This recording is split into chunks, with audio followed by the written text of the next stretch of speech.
Oh, oh. Another thing is about these people. Okay, people from Carmel, Indiana, made a fake warrant. Okay, and gave the cops the justification to do what they did. Okay, and not only has Indiana people been lying, but the cops down here, Green Country, the staff there has lied also. Okay, um, it started when I was sitting in DHS. Okay, in the van, looking at a law firm here in Muskogee. They were downtown by a scrub office. Okay, um, when I first noticed. Okay, that I was being illegally wiretapped.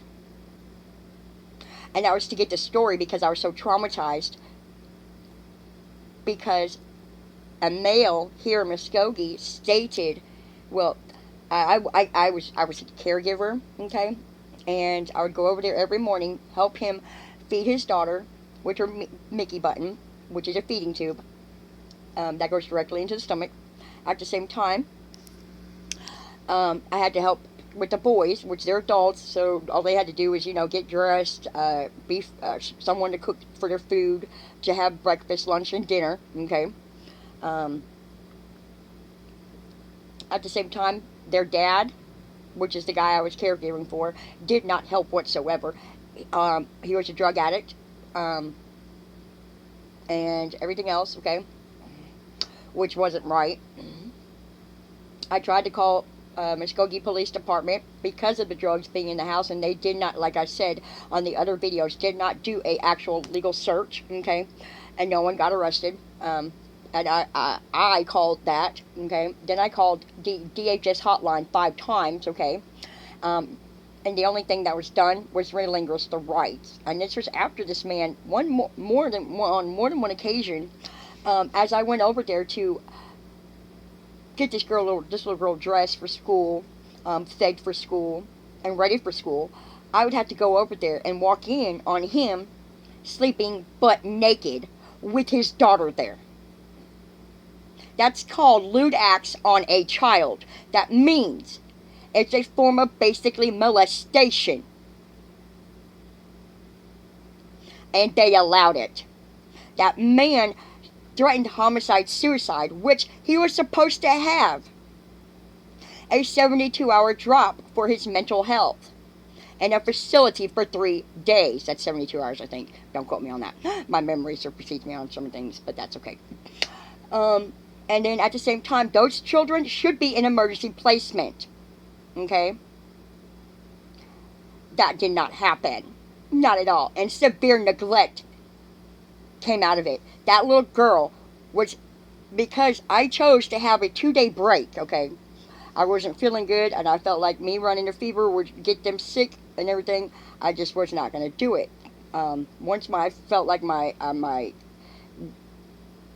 skin was not so hot to the touch for myself, okay, I went back over there. And that's when I proceeded to walk into that house smelling like urine, gelled like diapers all over the floor, fermented bottles with formula in it on the floor, and her covered in human feces.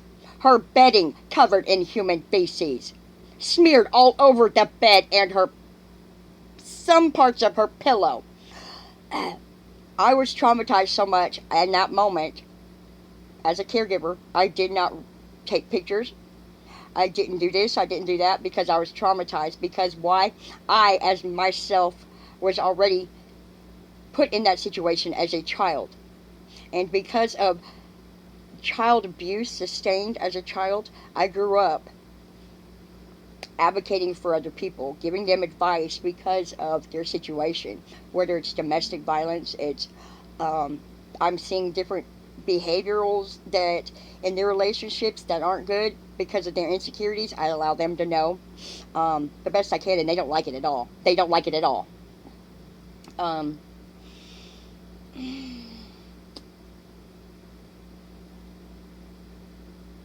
so this is what Muskogee, Oklahoma has done. Okay, that's the injustice, and that man still out of for lewd acts because that's a sex offender. He would be considered either a level 1, 2, or 3 sex offender. Okay, a level 1 means you've done the act, but you're more likely not going to do it again. Number 2 and number 3 means you have shown signs, and due to your conviction, have shown that you may or may not do it again. Level 3 is you're going to do it again, possibly, and will have to be monitored, whether online because of Facebook or not.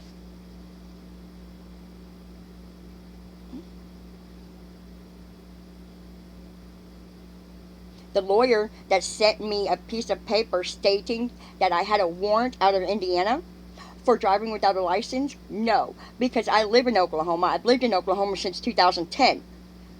I have not had any convictions in Indiana since I was 18. So there's no way I was supposed to have that warrant there for the state of Indiana. So that was a cover-up for the wiretap. To get the story and my testimony for Chris Dale Horner. And Muskogee injustifiably would not arrest him. They have the story. The statute of limitations states 3 years from when that time of that crime started. So which crime should I put the 3 years on? Because I'm putting it on for the severe neglect. And yeah. And still, the state of Oklahoma has done nothing. Nothing. When is that little girl going to have justice served? When am me, as a caregiver, going to have my justice served?